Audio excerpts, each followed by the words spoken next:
among the populations. Given the transnational nature of organized crime and terrorism, effective international and regional cooperation is vital.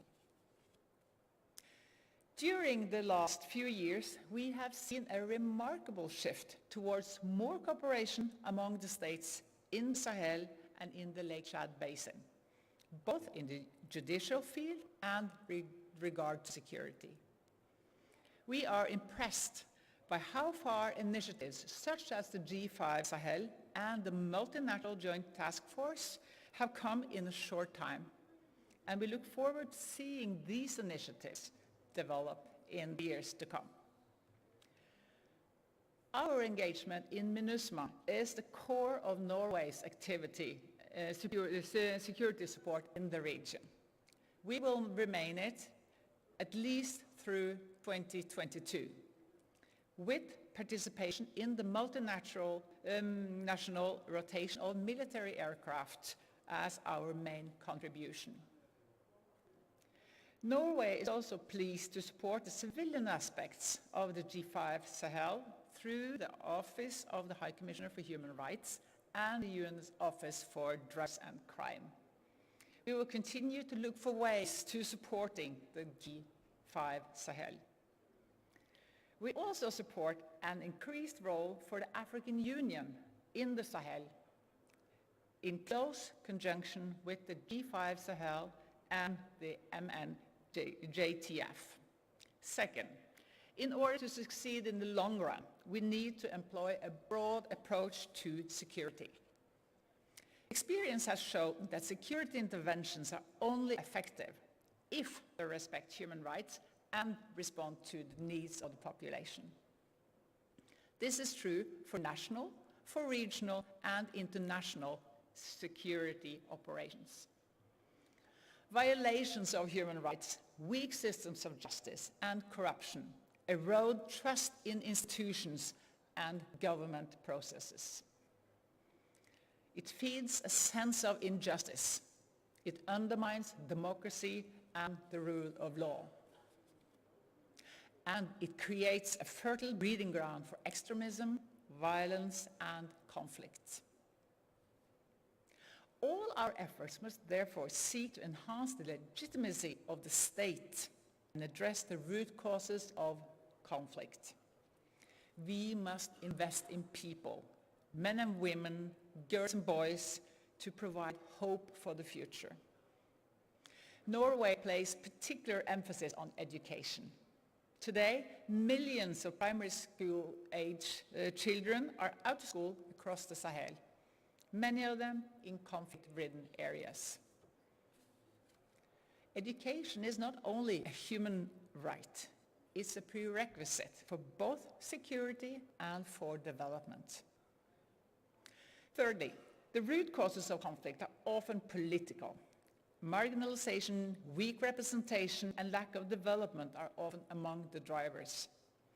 It follows from this that political solutions need to address such issues. In Mali, for instance, we strongly welcome the government's renewed effort to ensure full and inclusive implementation of the Algiers Agreement. We now sense an increased political will by all the parties to move decisively forward on outstanding issues. Fourth, part of the Sahel and Lake Chad region has become one of the biggest humanitarian crises of our time. In 2017, Norway co-hosted the first high-level conference on the Lake Chad region in Oslo, and in September this year, we co-organized the follow-up conference in Berlin. While these conferences have contributed to averting famine, fundamental challenges remain unsolved. We must continue to strengthen the humanitarian response in accordance with the humanitarian principles to protect and assist people in need. And we must further strengthen cooperation between governments, civil society, and the international community to resolve conflict, create stability, and lay the foundation for sustainable development. We must address both the humanitarian consequences and the root causes of the crisis. Again, national leadership is crucial. And finally, in most conflicts, women and children often suffer the most. Protection of women, children and young people should therefore be given the highest priority. Sexual and gender-based violence continues to destroy individuals and communities, and it undermines peace and development. Women and girls are often targeted specifically. We know that where there is political will, sexual violence can be addressed effectively, even in a humanitarian crisis. Parties to conflict must take responsibility for preventing such crimes and for ensuring humanitarian access to survivors. Women should have the same opportunities as men to plan and make decisions concerning the future of their lives and their societies. Empowerment of women is crucial to peace and security in the Sahel region as it is everywhere else. Norway has a long history of partnership with African countries. Our new Sahel strategy is the backbone of an increased effort in the wider West Africa and Sahel region in the coming years. We are confident that the holistic approach is the right way ahead. We look forward to close dialogue and partnership, and you can count on our consistent support also in the future. And to quote a well-known African proverb, if you want to go fast, go alone. If you want to go far, go together. Thank you so much for your attention.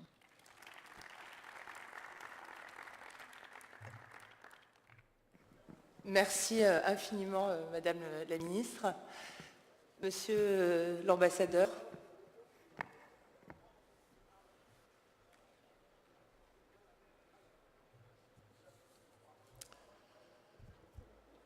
Excellences, Mesdames et Messieurs, chers amis, permettez-moi tout d'abord de féliciter nos hôtes sénégalais, notamment le GETS, pour l'organisation du Forum de Dakar, un événement extrêmement riche et stimulant.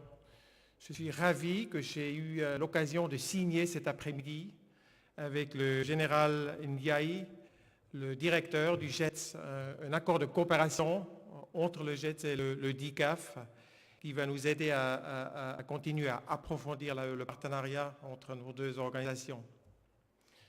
Merci aussi aux organisateurs d'associer le DICAF à ce débat, à cette conférence de cet après-midi.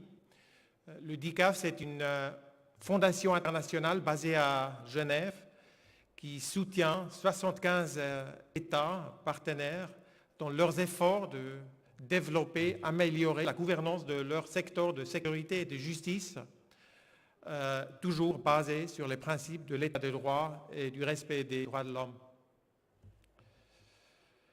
The focus of our discussion this afternoon, ladies and gentlemen, is on judicial and security systems and the regional cooperation that we need to apply to address the issues within these systems. At the core of the question, however, is more the issue of how to restore trust between citizens and their governments, judicial and security systems, and how to ensure that these systems work effectively with and between each other. If there is one lesson that we should learn from recent developments in North Africa, in the Sahel, and also other parts of Africa, it really is that if there is a lack of trust between citizens and their security and justice providers, this is the probably most important sole source of instability and conflict, and it will also make it impossible to build sustainable security and justice systems. We all know that today's security risks posed by violent crime, trafficking and terrorism are no longer contained by national borders, and our moderator has rightly stressed the supranational cross-border nature of many of these challenges. Sprawling criminal and terrorist networks represent a major threat to the internal security of countries and regions and to the safety of their citizens. Familiar threats are regularly joined by new threats, further challenging the state's ability to respond effectively and uphold peace and security within their borders. And what is remarkable is the capacity of organized criminal networks to quickly adapt to these changing, to the changing world and the changing nature of threats. They're often able to defy traditional means of law enforcement and undermine the state's responses. So to respond effectively to these threats in Africa, we should really envision a group of sovereign systems capable of effectively coordinating their responses across borders. This goal may seem ambitious, but we should never lose sight of it, as it is at the core of what we're trying to do. So the question is how to achieve this ambitious objective, or how to even start achieving it. And here I would like to suggest 3 principles which should be at the core of any such coordinated response. Firstly, regional cooperation is only viable if it is built on a foundation of healthy and solid national structures. So regional cooperation can never replace healthy national structures. And secondly, cooperation must be sought throughout the judicial chain, from criminal investigation to the courts onto penitentiary systems. And also, cooperation must be rooted in harmonized procedures in all of these areas and in strong relationships between the experts who deal with these challenges in the different national contexts.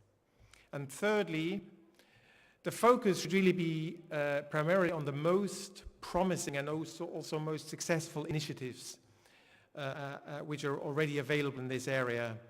We should be realistic as well as pragmatic in choosing where to invest our efforts, and we should also build on what has worked in the past rather than reinventing the wheel every time anew.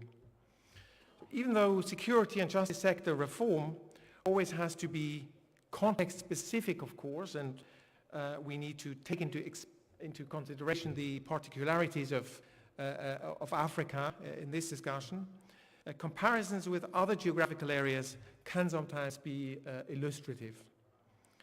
So let's briefly look at the European Union in this context, which has studied the supranational approach to fighting crime at great length as part of its efforts to improve collaboration among member states, police and justice systems and capacities. In 1998, the EU created Europol, which is an agency which tries to coordinate and mutually strengthen law enforcement capacities among member states. Its main goal is, and I quote, to eventually to achieve a safer Europe for the benefit of all EU citizens. So to be effective, this form of cooperation requires, as I indicated, very strong relationships, shared practices and standardized procedures, which is exactly what is developed in the Europol framework. 4 years later, in 2002, the EU created what is called Eurojust. This is another supranational structure which is tasked with bolstering judicial cooperation between member states. So the existence of Europol and Eurojust, even though they cannot really be compared to anything available in Africa, but the existence of those structures clearly demonstrates that, in the case of the Europeans, there was felt that there's a need for states to cooperate throughout the judicial chain, and eventually what came out of that process was quite a successful result. Europe, one could argue, had no choice at the time, but one can also argue that Africa doesn't really have a choice either. In Africa, the importance of working together at the regional level is already widely recognized by not only political and economic organizations, but also many security forces. Owing to the continent's size, of course, and certain regional and other ad hoc adaptations need to be made, to that concept of regional cooperation. For example, in West Africa, there is the Court of Justice of the West African Economic and Monetary Union, which has jurisdiction over countries that use the CFA franc. This court's remit is to interpret and apply the laws of the African franc community. There is also the West African Network of Central Authorities and Prosecutors, the WACAP, which is part of ECOWAS, as you know. WACAP, launched in 2013, is an initiative of UNODC originally. So this network has strengthened considerably capacities and operational cooperation among authorities responsible for international cooperation in criminal matters, not completely different from what we've seen in Europe. It also supports prosecutors and magistrates in their function to combat all forms of organized crime. What's more, the G5 and Senegal have more recently, in fact in March this year, set up a security cooperation platform designed to link the security services of states, coordinate their efforts and strengthen their capacities. In fact, the interior ministers of the G5 issued a joint statement to this effect, in which they announce, among other things, and here I'd like to quote, to strengthen judicial cooperation by supporting the creation and strengthening of judicial cooperation structures across West Africa, and to promote mechanisms of mutual legal assistance and extradition between states wherever such mechanisms do not already exist. So this is the mandate or the objective of this G5-based initiative. I should also, in this context, mention an initiative or a project which was already mentioned in the panel this morning, launched by the European Union to create a network of experts, investigators and magistrates specializing in combating terrorism. So this project, which is focused primarily on 3 Sahel countries, is extremely promising, and I would argue it supports the argument I have made so far. So the various forms of cooperation that I've just outlined are by no means exhaustive, yet they clearly demonstrate how, in a number of areas, borders are no impediment to law enforcement. They also reflect the obvious fact that countries obviously have an urgent need to coordinate the responses to the threats posed by organized crime and terrorism. That said, for the judicial police and the magistrates to be able to work quickly, comprehensively and effectively together, the 3 principles I mentioned earlier must always be respected. I believe that advanced regional cooperation cannot really be achieved without first strengthening national structures, especially where resources are limited, as they are in most cases at issue here, and the needs are many. Yes, we need to build a house, that should be our ambition, but we first must lay solid foundations in the national context. Greater efforts should also be made to harmonize the judicial systems in sub-regions, as this will lay the groundwork for successful regional cooperation, and it will be a prerequisite for harmonizing some of those procedures which are applied in the different countries concerned. Once the national structures are solid and sufficiently harmonized to the extent possible, the next step will be to set up networks of national experts who will meet often and regularly and work together, and thereby building up an experience of jointly tackling some of those challenges quickly and effectively. So the aim will be for those working on the ground, the police officers and magistrates, to get used to working together and to harmonize procedures and to exchange information either on request or systematically based on the needs in the particular situation. So this type of cooperation could be facilitated through exchanges of national experts and liaison officers across borders, which is what already happens in many contexts, with the ultimate objective being the establishment of mutual trust between all those involved. And the students of the Future Anti-Terrorism Academy in Abidjan, which was also mentioned earlier today, will hopefully make exactly that experience. As the resources available are limited, and as there is always a need to prioritize, regional cooperation should first be developed around areas of particular relevance and urgency before expanding this cooperation into other adjacent areas. For instance, the anti-terrorist campaign in the Sahel countries and elsewhere remains a challenge that countries would do well to approach with a regional, if not with a global approach. The effort to combat terrorism would not only correspond to the most urgent needs of today, it would also likely lead to cooperation in other areas naturally, such as areas of organized crime or trafficking.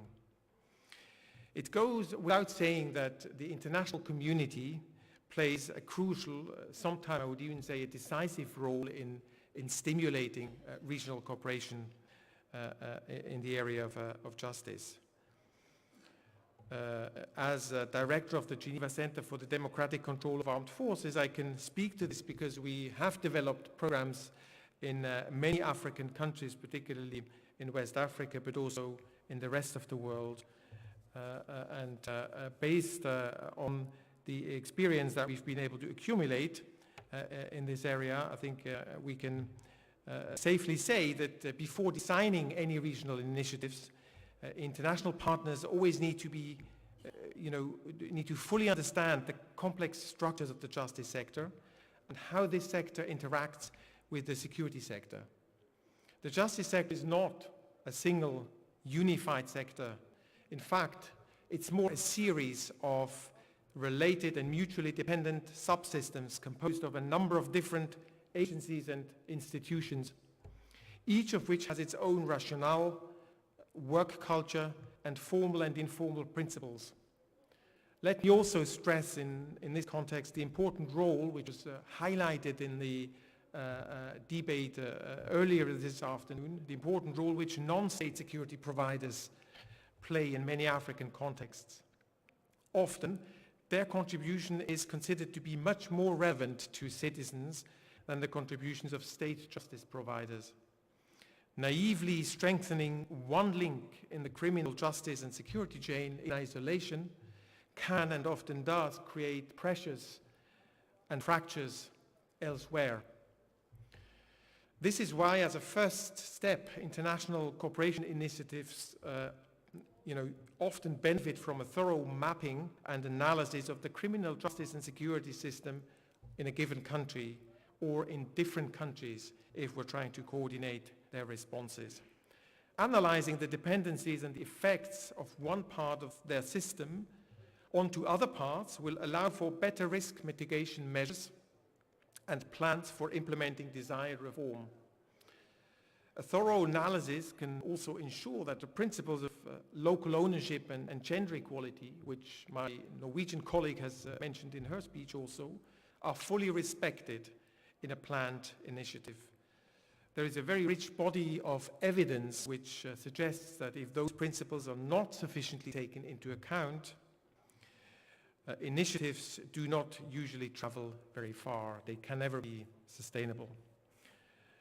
Excellency, ladies and gentlemen, you've been listening patiently, and I will bring my remarks to a close, but I would like to come back to what I earlier said when I indicated that there is a handful, 3 principles which would always need to be respected for successful regional cooperation efforts in the area of justice. I would like to reiterate those. There are that such initiatives must be built on healthy and solid national structures. Secondly, that they would need to consider the whole judicial chain, starting from criminal investigation to the courts and to the penitentiary system, that they should be rooted in harmonized procedures which can then bring experts in the different national jurisdictions together and help them to build relationships. And thirdly, we should, as an international community, put the focus on a small number of promising initiatives rather than trying to implement all the many new initiatives which are being articulated regularly. Thank you very much, and of course I will be available for any questions that you may have. Thank you. Merci infiniment, Monsieur l'ambassadeur Gerber. Monsieur Cissé, la parole est à vous.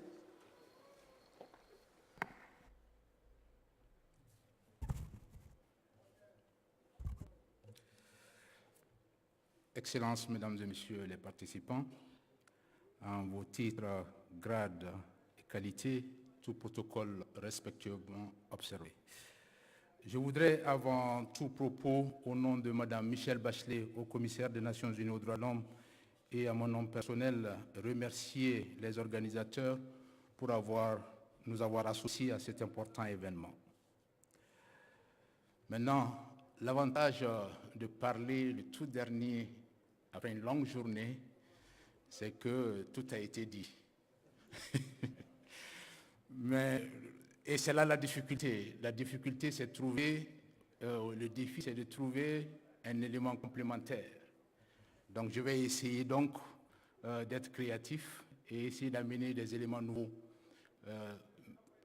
C'est pourquoi vous me voyez en train de griffonner sur mon papier, puisque pratiquement tout ce que je voulais dire avait été déjà dit. Pour cela, je vais essayer dans un premier temps peut-être simplement appeler les principes de la protection des civils. Et deuxièmement, vous parler un peu de l'action des Nations Unies en matière de protection des civils sur le terrain, mais vu sur l'angle du travail des fonctionnaires, des observateurs et des spécialistes des droits de l'homme. Et puis éventuellement parler d'une nouvelle initiative qui est le G5 Sahel.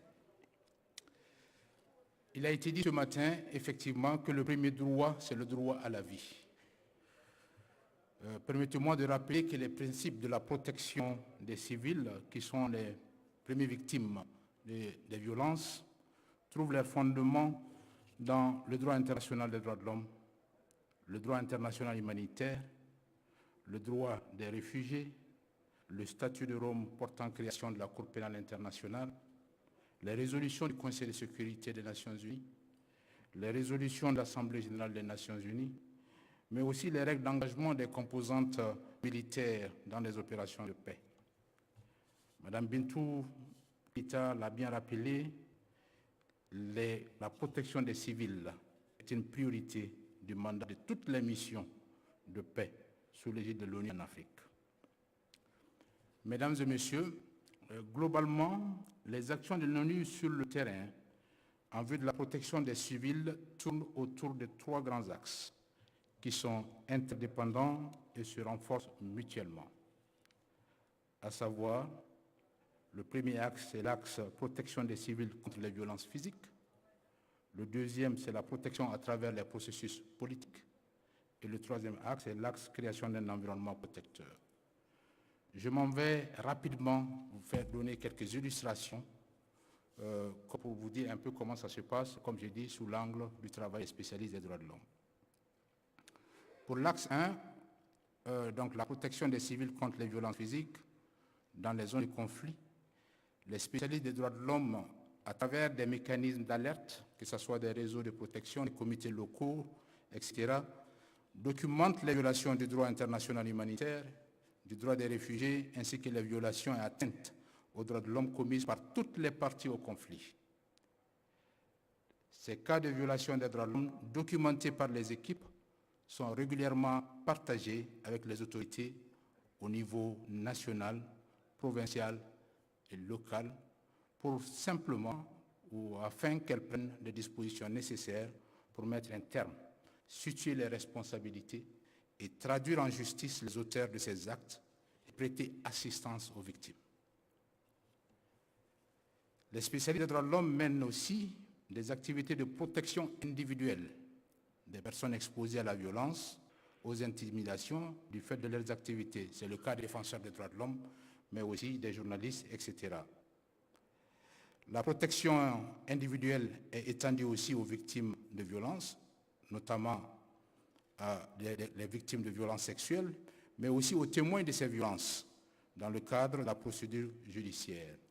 Je vais simplement donner à titre illustratif que, par exemple, en RDC, entre juin et août 2017, ces activités ont contribué à la mise en accusation d'au moins 50 éléments des forces armées de la RDC et de 14 policiers pour leur implication présumée dans des violations des droits de l'homme et des crimes de guerre.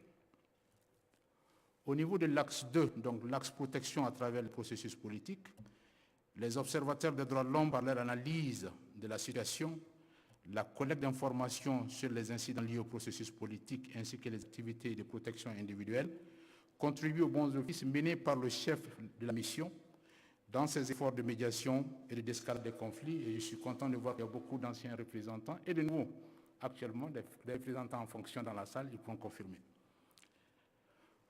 Pour l'axe 3, qui est l'axe création d'un environnement protecteur, cet axe englobe notamment les activités de coopération technique et d'appui au gouvernement dans le cadre de la mise en conformité de la législation nationale avec les instruments internationaux des droits de l'homme.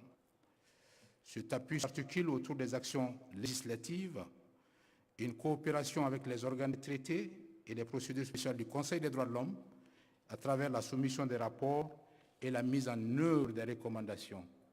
Et très souvent, ces recommandations sont d'ordre très, très pratique. Concerne aussi l'amélioration du système national de protection. Outre l'action législative, l'appui à la justice dans le cadre de la lutte contre l'impunité, il s'agit aussi du soutien aux institutions de promotion de la démocratie, telles que l'Institution nationale des droits de l'homme ou la Cour constitutionnelle, par exemple. Les actions relatives à un environnement protecteur concernent également le renforcement des capacités nationales des acteurs nationaux, en particulier celles en charge de la sécurité et de l'application des lois. Je pense à l'armée, à la police, aux juges et aux avocats. Mesdames et messieurs, comme vous avez pu l'entendre ce matin, force est de reconnaître que la protection des civils, surtout dans les conflits armés, demeure très complexe et soulève d'importants défis. Pour apporter un début de solution au niveau ou à ces difficultés rencontrées, plusieurs initiatives ou mesures ont été prises, notamment en direction des pays contributeurs de troupes, parce que, comme vous le savez, les Nations Unies n'ont pas de troupes, mais aussi vis-à-vis du personnel de l'ONU. Et bientôt, on a touché quelques-uns sur le terrain. Mais peut-être c'est le lieu aussi de parler d'une nouvelle initiative du Conseil de sécurité des Nations Unies qui, à travers sa résolution 2391 du 8 décembre 2017, a demandé à la force conjointe du G5 Sahel d'établir un cadre réglementaire solide pour prévenir toute violation des droits de l'homme et du droit international humanitaire par la force conjointe. Ce cadre réglementaire constitue donc un système clé pour protéger les civils en situation de conflit. En effet, il représente une approche novatrice d'intégration des droits de l'homme dans la nouvelle architecture de paix et de sécurité pour répondre aux nouveaux types de violences et de conflits, y compris le terrorisme. Il s'agit donc d'un ensemble innovant de mesures visant à réduire les risques de préjudice à l'encontre des civils par la conduite d'opérations militaires offensives. Ces mesures couvrent plusieurs aspects et interviennent à plusieurs niveaux. Au premier niveau, c'est d'abord au niveau de la sélection et de l'identification du personnel à déployer. L'idée, c'est de soutenir la force conjointe du G5 Sahel et les pays participants pour s'assurer qu'aucun élément impliqué dans des violations sérieuses par le passé ne fasse partie des contingents à déployer. Le deuxième aspect, c'est l'aspect formation. C'est encore un soutien à la force conjointe du G5 Sahel et aux pays participants en vue de l'adoption d'une méthodologie et d'un plan de formation qui intègre les droits de l'homme, le droit international humanitaire, le droit des réfugiés, etc. Mais aussi, elle intervient au niveau de l'élaboration des règles de conduite des soldats et du personnel à déployer. Aussi, au niveau de la planification et de la conduite des opérations et au niveau de la reddition des comptes.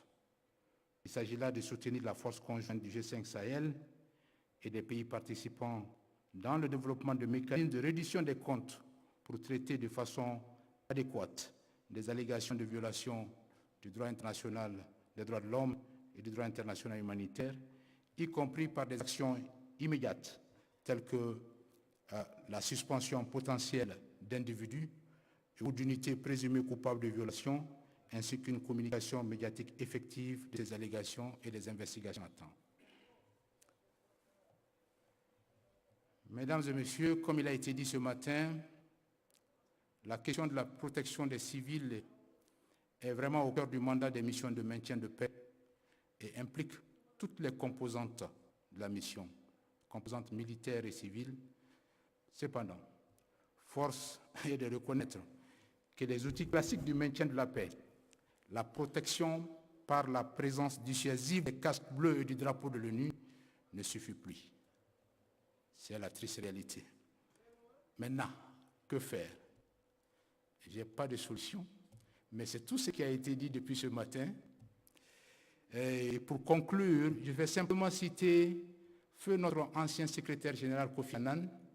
Il a dit ceci: pas de paix sans développement, pas de développement sans sécurité. Il n'y aura ni l'un ni l'autre sans respect des droits de l'homme. Et je vous remercie.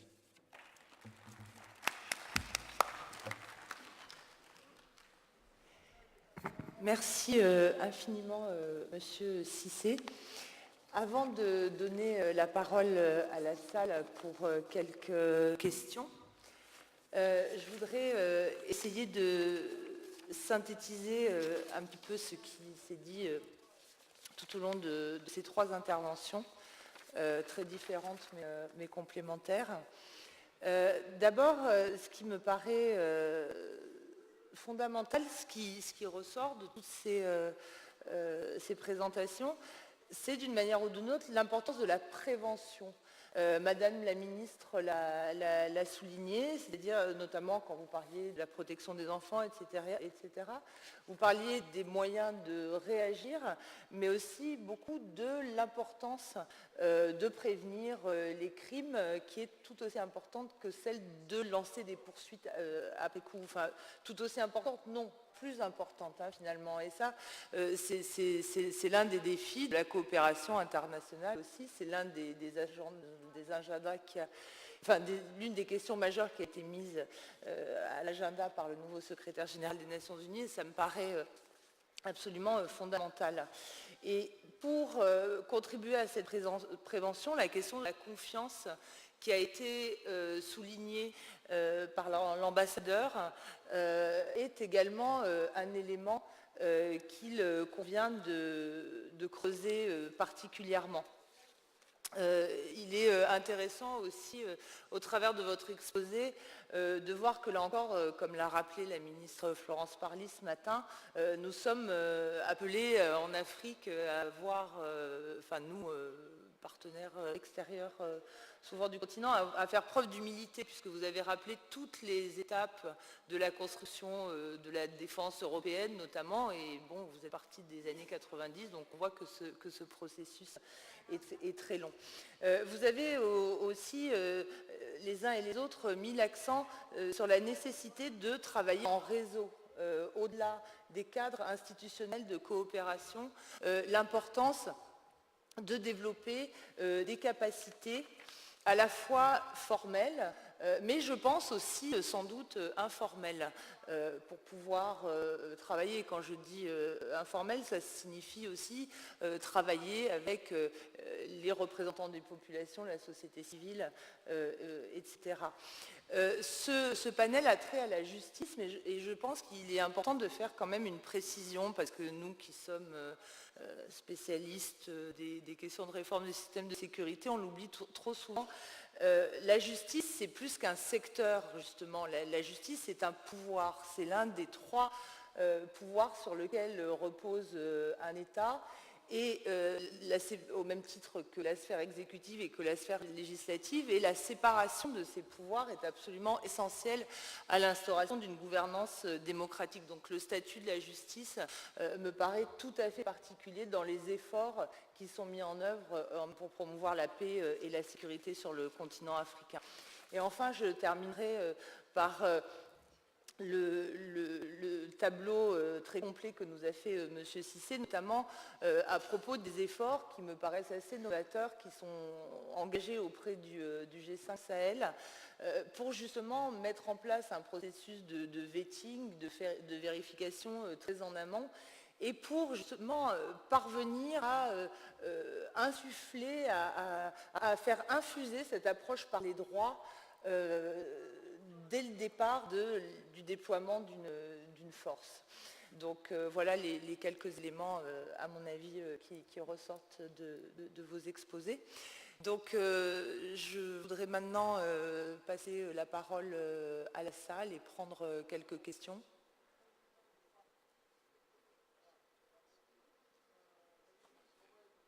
Nous sommes en fin de journée, mais voilà. Oui, voilà, il y a le micro, merci beaucoup.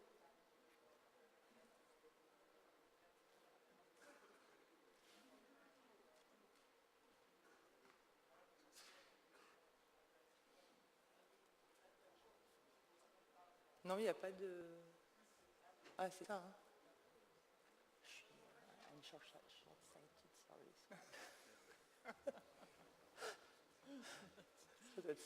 Oui, bonsoir. Je vais lancer les débat. Stéphane Thibault, je suis magistrat de liaison français en poste sur le Sahel occidental. Et j'ai une question notamment pour monsieur l'ambassadeur. Vous parliez de tous les réseaux qui existent et qui permettent une coopération plus efficace. Ne croyez-vous pas justement que la multiplication des réseaux est une source d'inefficacité quelque part? Merci.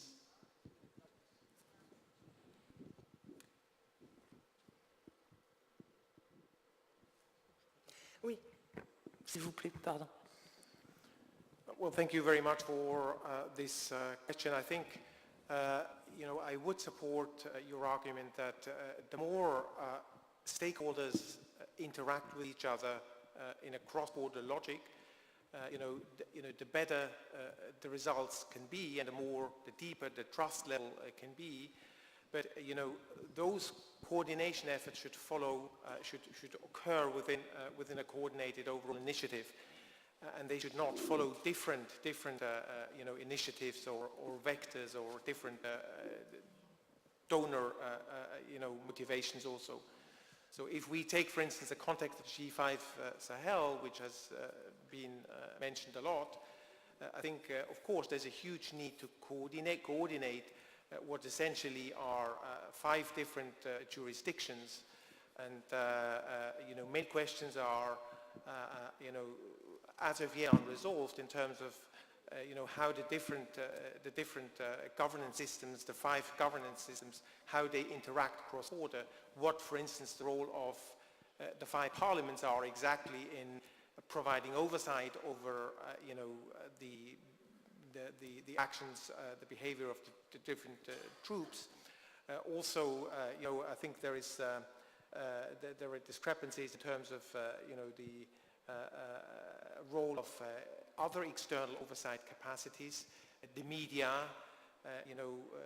human rights commissions, for instance, which play an important role in addressing grievances from the populations concerned in the different countries, or also what happens if G5 troops, for instance, arrest perpetrators, in different jurisdictions. So, the more these stakeholders, troops, parliaments, human rights commissions, ombuds capacities, the more they interact and exchange and harmonize, the better.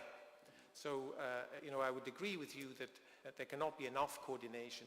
But, in this particular case, I think they're all framed by the same, which is a G5 context. And what we often see is that So there are different contexts which are not always mutually reinforcing.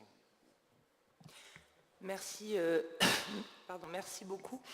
J'aurais une question pour vous, Madame la Ministre. Vous avez évoqué ce qui est rarement... you would like me to ask you the question in English, maybe? Yes. No, that's not a problem. So you've talked about the importance of education. So I just would like to know how Norway is understanding the linkage between education and security, because a lot of time you hear people talking about development and security, but education and security, I think it is a very new way to consider the challenges. Thank you for that question, because that gives me an opportunity to touch upon another side of the judicial system that we are discussing here. And it is underlining the tremendous importance and the potential of developing a trustworthy judicial system. And if you go back to this morning, you had the panel of the head of states. They talked about job creations. Job creation is the key to development, is the key to prosperity. It's also the key and the only way we can, the only alternative to poverty, to extremism, to terrorism, and all those things we do not want. So, and I'll answer your question about about the education part, because if we are to succeed together creating jobs for the African continent, it's going to be 4 billion people within 80 years. That's a lot of jobs. And of course we need educated youth to fill those jobs. And we need a judicial system that creates a predictable, transparent framework for investments. Investments for all the local initiatives, predictability for people, creating their own business all over Africa. And when I receive delegations from Africa, they never ask for aid anymore. They ask for investment. They want us to come and create business in Africa. And when we take this message to the Norwegian business community, trying to tell them that the market in 20 years, 10 years even, 30 years is not going to be in Europe, it's going to be here. So it's the smart thing to do, to go and establish a business here. But they look at me and they say, okay, if we are going to invest 15 to 20 billion in an offshore project in an African country, we need predictability, we need stability, and we need to know that the rules and the framework is not going to change within the next decades, because it's huge investments. That's the extreme, that's the huge investments. But we know that the big investments, they drive all the little ones. So in addition to all the very important aspects that we have discussed already, I think that also bringing in the business need for a predictable framework is part also of the security question, and therefore education is going to be key to private sector. Merci beaucoup pour cette réponse qui élargit encore le champ. C'est une question qu'on avait abordée dans le forum l'année dernière, et pour l'instant encore un peu moins dans les débats, mais celle du lien entre sécurité et secteur privé aussi, qui est une question qu'on aborde fréquemment, mais qu'on a du mal à matérialiser en fait, qu'on a du mal à opérationnaliser. Donc merci beaucoup de rappeler aussi l'importance du secteur privé dans ces questions de sécurité. Oui, monsieur ? Dépêche-toi.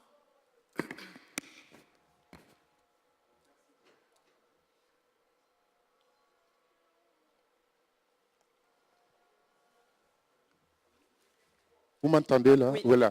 Bonsoir. Merci beaucoup pour ces exposés. Moi, j'ai une question, mais en deux. On sait souvent que dans les pays où le droit ne fonctionne pas, où effectivement les populations ne sentent pas les préoccupations prises en charge par la justice, souvent on a tendance à se faire justice soi-même. Ce serait juste une question pour le représentant de Mme Bachelet. Qu'est-ce que dans ce cadre-là, l'ONU pourrait faire avec les États pour que l'état de droit soit une réalité? Je pose cette question et j'avais dit que ce serait une double question en la renvoyant maintenant à la ministre norvégienne. On sait que des pays comme le Sénégal ont des potentialités gazières et pétrolières. Vous avez déjà fait vos preuves en Norvège et tout se passe bien. Humblement, j'aimerais vous demander quel a été le secret de la Norvège pour que les ressources soient vraiment celles qui ont permis à votre pays de s'en sortir. Est-ce que vous avez quelque chose, peut-être même avec humilité, à conseiller à des pays comme le Sénégal? Je vous remercie. Merci infiniment pour votre question. Madame la ministre n'avait pas la traduction, donc je vais traduire la deuxième partie de votre question. First, the gentleman was asking what about private justice, self-justice in fact. So what is the process? And he was also making reference to oil, and what about oil, because a number of African countries have a number of natural resources which can be sometimes very difficult to manage and can be in fact a blessing but rather a curse.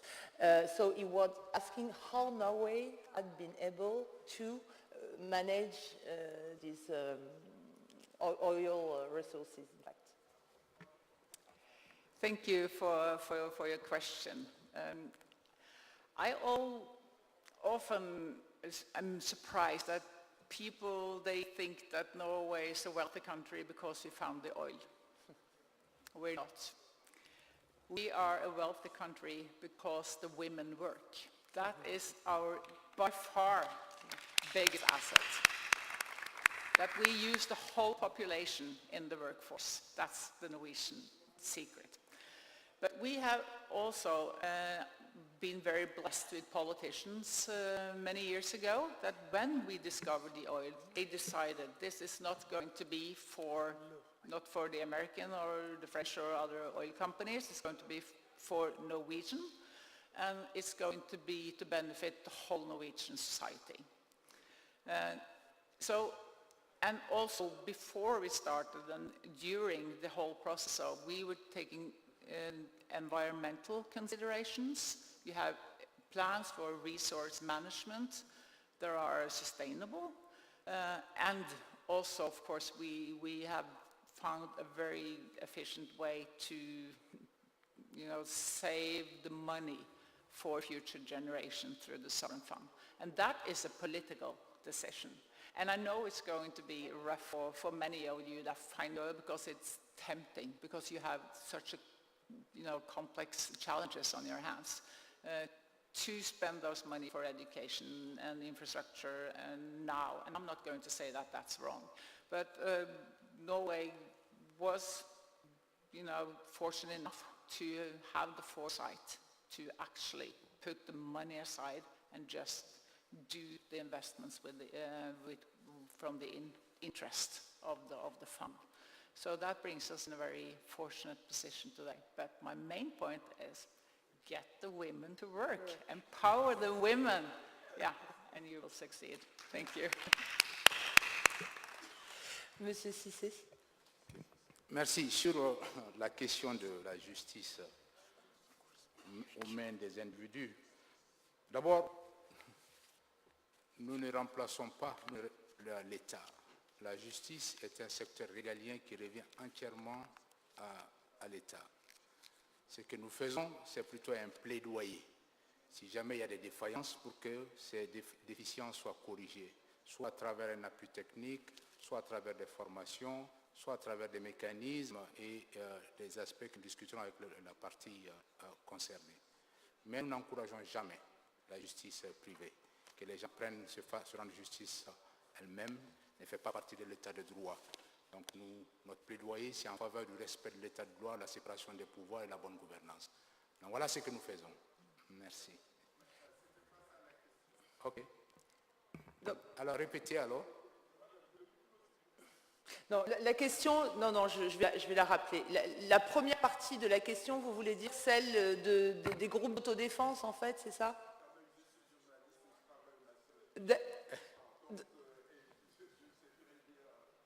Non, mais le problème, c'est que vous n'avez pas le micro. Voilà, parfait, il y a le micro. Parfait. Merci. Non, concrètement, c'est que si les civils aujourd'hui n'ont pas confiance à leur État, ils ont peut-être tendance à se faire justice soi-même. On ne dit pas qu'il faut que... Mais non, la question était de savoir justement comment les Nations Unies, d'autant plus que ce forum de cette année a mis en exergue la justice au cœur de vos débats.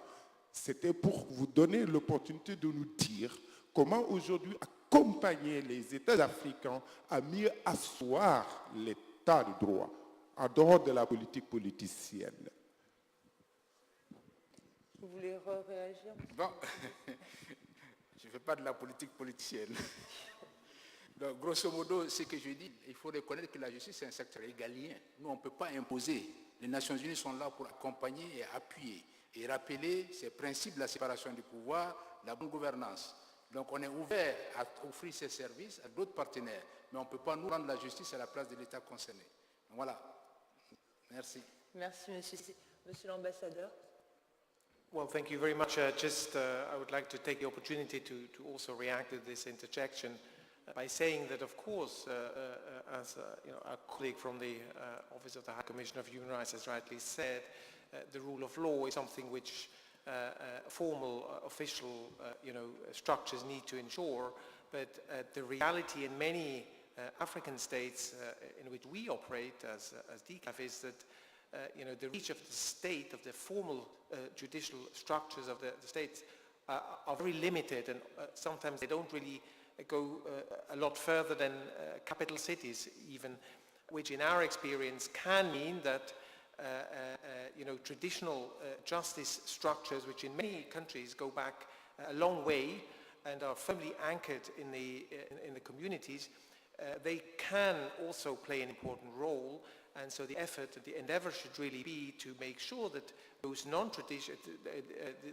traditional, non-formal structures are accompanied and framed in such a way that they are part of a governance structure which is based on the rule of law. So we shouldn't necessarily only see these non-formal structures as harmful structures. Merci beaucoup, monsieur l'ambassadeur, de rappeler cette dimension absolument fondamentale, à mon avis, effectivement, de l'environnement africain, qui est celui de son hybridité, c'est-à-dire un environnement qui est fait d'acteurs formels et informels, mais pas seulement d'acteurs, parce qu'il y a les acteurs, mais il y a aussi les pratiques et les normes informelles qu'il convient aussi de prendre en considération dans les politiques en matière de sécurité et de justice. Je ne pense pas qu'il y ait d'autres questions dans la salle, donc je vais remercier les différents panélistes et vous demander de les applaudir avec moi, s'il vous plaît.